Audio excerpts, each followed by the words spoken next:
কোনো গুরুত্বপূর্ণ সিদ্ধান্ত ছাড়াই শেষ হলো বাফুফের কার্যনির্বাহী কমিটির সভা। বাফুফে ভবনে নয়, এই সভা অনুষ্ঠিত হয় পূর্বাচলে একটি রিসোর্টে। প্রায় ৬ ঘন্টার এই সভায় গঠনতন্ত্র সংশোধন, রেফারিজ ও গ্রাউন্ডস কমিটি গঠনের মত বিষয়ে কোনো সিদ্ধান্তই পৌঁছাতে পারেনি কর্তারা। নিজেদের ভবন ছেড়ে এবার বাফুফের কার্যনির্বাহী কমিটির সাধারণ সভার ভেন্যু পূর্বাচলে। সকাল 10টায় সভাপতি তাবিদ আউয়ালের সভাপতিত্বে এই বৈঠকে নির্বাহী কমিটির একজন ছাড়া উপস্থিত ছিলেন বাকি 20 সদস্য।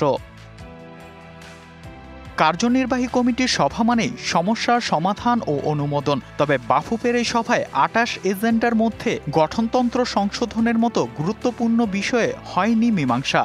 চূড়ান্ত সিদ্ধান্তের জন্য অপেক্ষা করতে হবে আরও 1 মাস। বাফুফের গঠনতন্ত্র সংশোধন কমিটি পর্যালোচনা করার জন্য 1 মাস সময় নেওয়া হয়েছে। এই সময়ের মধ্যে নির্বাহী কমিটি সদস্যদের পাশাপাশি বাফুফের সাথে জড়িত স্টেক হোল্ডারদের সাথেও আলোচনা করা হবে।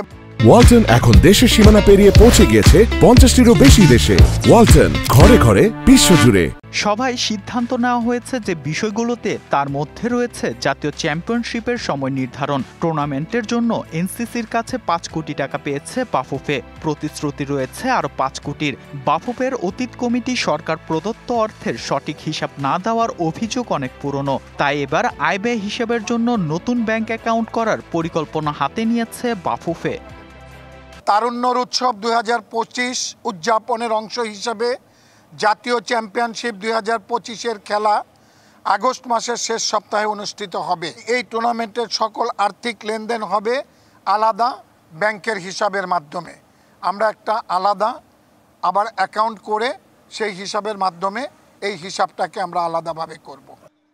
তবে সবাই রেফারিজ কমিটি ও গ্রাউন্ডস কমিটি নিয়ে আসেনি চূড়ান্ত সিদ্ধান্ত। আলোচনা হয়েছে 2024 সালে অডিট রিপোর্ট নিয়ে। এছাড়া ঘরের মাঠে ভুটান ও সিঙ্গাপুর ম্যাচের আয় ব্যয়ের হিসেব নিয়েও আলোচনা হয় সভায়। Fardin Saju, DBC news, Dhaka.